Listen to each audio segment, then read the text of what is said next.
শিশু পার্কে ঘোরাফেরা আর খাওয়া দাওয়া বেশ মজায় কাটলো। বন্ধুরা সবাই কেমন আছো? আমরা পার্কে এসেছি। শিশু পার্ক এসেছিলাম। তখন আমার বুনুও ছিল আমাদের সাথে। বুনু খুব ছোট।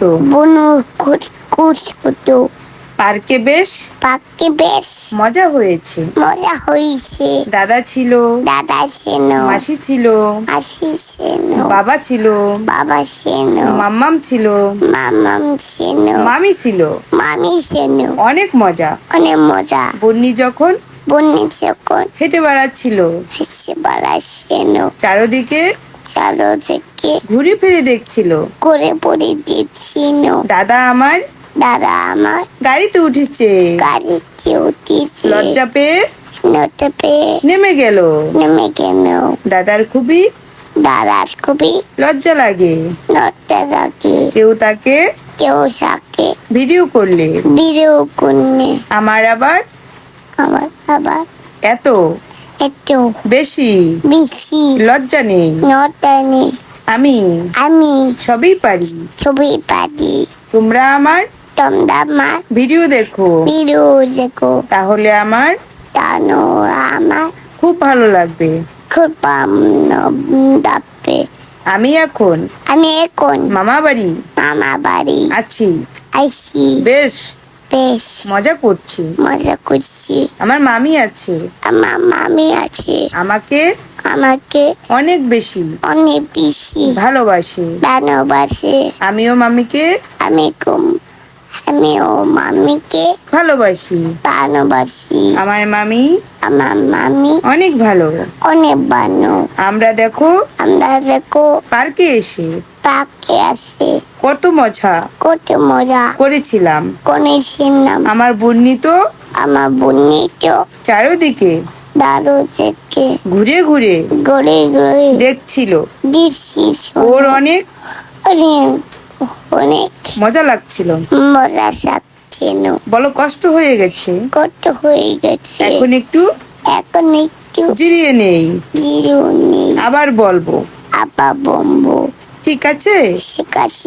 বন্ধুরা, আমার বাবুটার ভয়েস দিতে ভীষণ ভালো লাগে। আমি যখনই ভয়েস দিতে আসি তখনই আমাকে ভয়েস দিতেই দিবে না। আমাকে বলে আমাকে একটু ভয়েস দিতে দাও। তো ওর ইচ্ছাটাকে আমি অনেক গুরুত্ব দেই, সেজন্যই বাবুকে দিয়ে একটু ভয়েস দেওয়ালাম। সবার কেমন লাগলো অবশ্যই কমেন্টে জানাবেন। যারা আমার নতুন ভিডিও দেখছেন তারা অবশ্যই ইউটিউব চ্যানেলটিকে সাবস্ক্রাইব করে রাখবেন। আর ফেসবুক থেকে যারা দেখবেন অবশ্যই ফলো দিয়ে রাখবেন। নিত্য নতুন ভিডিও আপনারা পেয়ে যাবেন। অবশ্যই আমার ভিডিও আপনারা একটু দেখবেন। এত কষ্ট করে ভিডিও বানাই, যখন আপনারা দেখেন কমেন্ট করেন তখন কিন্তু বেশ আনন্দ পাই, আর নিজেরও ভিডিও করতে একটু ভালো লাগে তখন। আর যখনই দেখি আপনারা ভিডিও দেখেন না তখন কিন্তু মনটা পুরো ভেঙে যায়, আর মন চায় না ভিডিও বানাতে।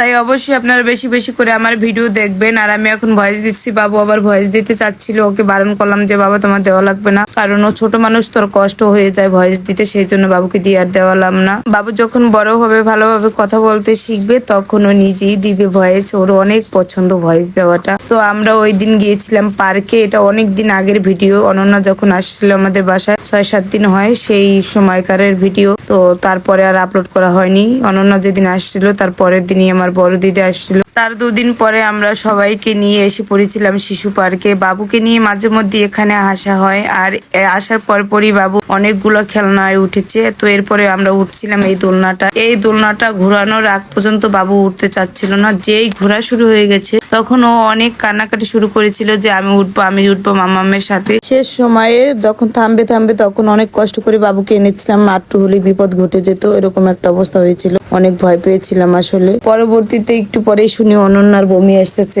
বলতেছে দিদি আমার অনেক ভয় লাগতেছে, বমি আসতেছে। আসলে কি আমারও মাথা ঘুরতেছিল। আর বড় দিদি বেশ ভালোই ছিল, ওর আবার বমি টমি পায় নাই অত বেশি। বড় দিদি সারাদিন আবার গাড়িতেও থাকতে পারে, আমি বেশিক্ষণ গাড়িতে থাকতে পারি না। আর অনন্যা তো আমার চাইতেও বেশি নরম, ওর অটোতেও উঠতে পারে না, ওর বমি আসে। তবে অনেক কষ্ট করে দোলনা থেকে নেমেছি। দোলনা থেকে নামার পরেও মাথা ঘুরছিল, আর অনন্যার তো প্রায় বমি আসছিল। তারপরে কিছু সময় রেস্ট নিয়ে তারপরে আমরা চলে আসলাম আসলাম ট্রেন লাইনের কাছে। এখন সবাই মিলে ট্রেনে উঠবো। আমার বাবু তো আগে আগে দৌড়ে যাচ্ছে, ওর বেশ ভালো লাগছিল। তো উঠে পড়েছি আমরা সবাই মিলে সেই গন্তব্যস্থলের ট্রেনে। বেশ ঝকঝক করছিল ট্রেনের শব্দের মতোই।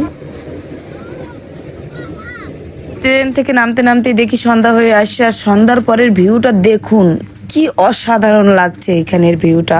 আমি দেখে আর থাকতেই পারলাম না, কয়েকটা ছবি তুলে নিলাম, তারপরে হচ্ছে একটু ভিডিও করে নিলাম। এত ভালো লাগতেছিল আমি বলেই বোঝাতে পারবো না। সব চাইতে সন্ধ্যার ভিউটাই আমার কাছে বেশি ভালো লেগেছে এইখানে। তারপরে হচ্ছে আমরা আস্তে আস্তে সামনে যাচ্ছিলাম একটু দোলনাতে উঠবো করে, সাধারণ দোলনায় যেটা সারাক্ষণ দোলে আর কি, কিন্তু ফাঁকেই পাচ্ছিলাম না, সবাই উঠে আছে সবাই উঠে আছে। তারপর আর কি করব, কিছুই করার নেই, হেঁটে হেঁটে চলে আসলাম খেতে। অনেক কষ্টও হয়ে গেছে। কে কি খাবে সেটা নিয়ে ভাবাভাবি করতে করতে সবাই এক জায়গায় এসে পৌঁছালো। সবাই গ্রিল আর নান রুটি খাবে, তাই অর্ডার করে দিলাম। অর্ডার করার পরেই হচ্ছে সবাই অপেক্ষা করতেছে কখন খাবার চলে আসবে। অপেক্ষা করতে করতে অপেক্ষার অবসান শেষ হলো। এখন শিশু পার্কে বসে দোলনা থেকে নেমে অনন্যার বমি বমি আসতেছিল, সেই জন্য ভাবছিলাম আমরা মাখা খাবো। একজনের কাছ থেকে আমরা মাখা ভেবে কিনলো। খাওয়ার পরে দেখে পেয়ারা, সেটা খেয়ে তো আরো বমি আসতেছিল। সেটা নাকি কেমন নষ্ট নষ্ট হয়ে গেছিল, সেটা ফেলে দিছিল। তারপরে আমরা খেয়েছিলাম ভেলপুরি। ভেলপুরিটা বেশ দারুণ ছিল। ভেলপুরি খেয়ে ঝটপট করে চলে আসলাম নান রুটি আর গ্রিল খেতে। এখানে এসে সবাই একই